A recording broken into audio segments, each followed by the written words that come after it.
Bonjour à tous, Ludovic Leclerc, votre analyste pour belgianinvestor.com, et voici la mise à jour de mon avis sur le BEL20. Alors l'indice BEL20 cette semaine termine quand même la semaine haussier, malgré qu'on s'est fait une petite frayeur. En effet, vendredi dernier, on terminait sur une grosse bougie rouge qui venait au contact quasiment de la moyenne mobile 20 périodes. Et là, c'était vraiment la consolidation qui s'annonçait. Et mon scénario était donc un retour soit sur le bas du canal, ou pire, si on enfonçait le canal haussier, un retour sur la M50.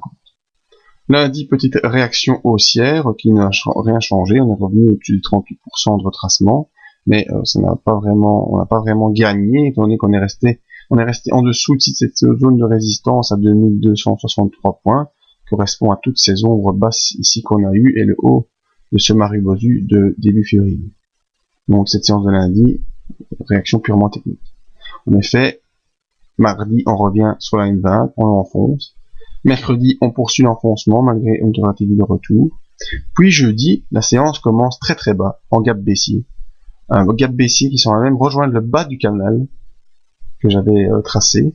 Et ensuite, toute la séance, on n'a fait que remonter, repasser cette résistance intermédiaire, repasser la M20, repasser les 38% de retracement et revenir ici dans cette zone importante de résistance, comme vous voyez, vers un petit peu plus haut. La zone de résistance était à 2264 points, mais on est venu clôturer ici à 2258, donc proche de cette zone. Et le lendemain, vendredi, ouverture en gap haussier, on gagne rien, on perd rien, on fait un doji ici en lévitation.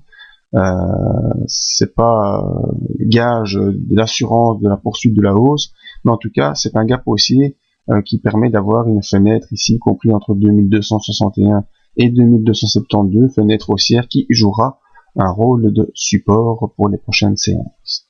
En tout cas, on termine la semaine au-dessus de la M20, en plein milieu quasiment du canal haussier, et ça, c'est rassurant.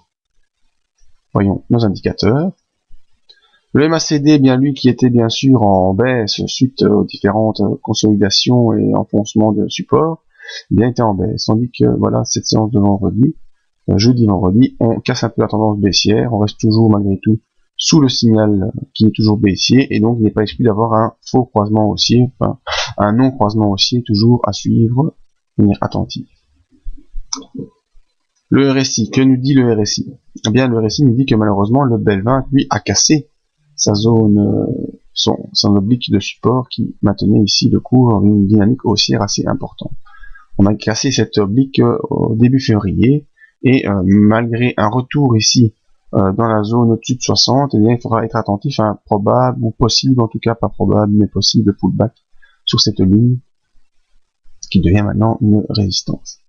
Le fait d'être revenu au-dessus de 60 montre qu'il y a un potentiel haussier qui se développe et une impulsion haussière qui pourrait encore se mettre en place.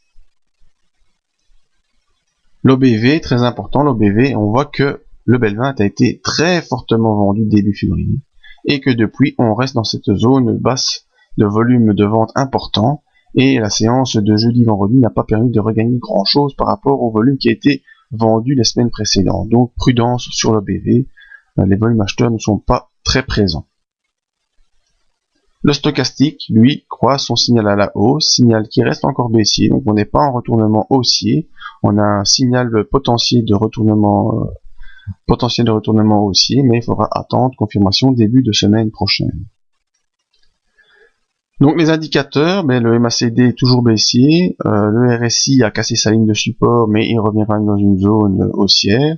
L'OBV n'est pas vraiment retourné à la hausse, il stagne un peu sur les volumes, et le stochastique fait un croisement haussier qui n'est pas encore confirmé. Donc encore beaucoup d'incertitudes sur le BEL20. Ce petit doji en lévitation pourrait être un doji de continuation pour rejoindre ici le haut de... cette résistance mensuelle, je pense, une résistance mensuelle à 2310 points, ou peut-être être une étoile du soir si on a une séance baissière dès lundi. Nous en saurons plus donc dès lundi sur le BEL20. Il faudra encore attendre un petit peu, et la suite dans le briefing à partir de mardi matin. Vous pouvez nous rejoindre sur le site pour avoir d'autres analyses d'indices ou de matières premières. Pourquoi pas venir voir notre zone d'aide à l'investissement, une petite possibilité de formation en analyse technique, et à la prochaine conférence qui se fera le 27 mars 2012 à la salle boursière de Charleroi. Merci à tous et à bientôt.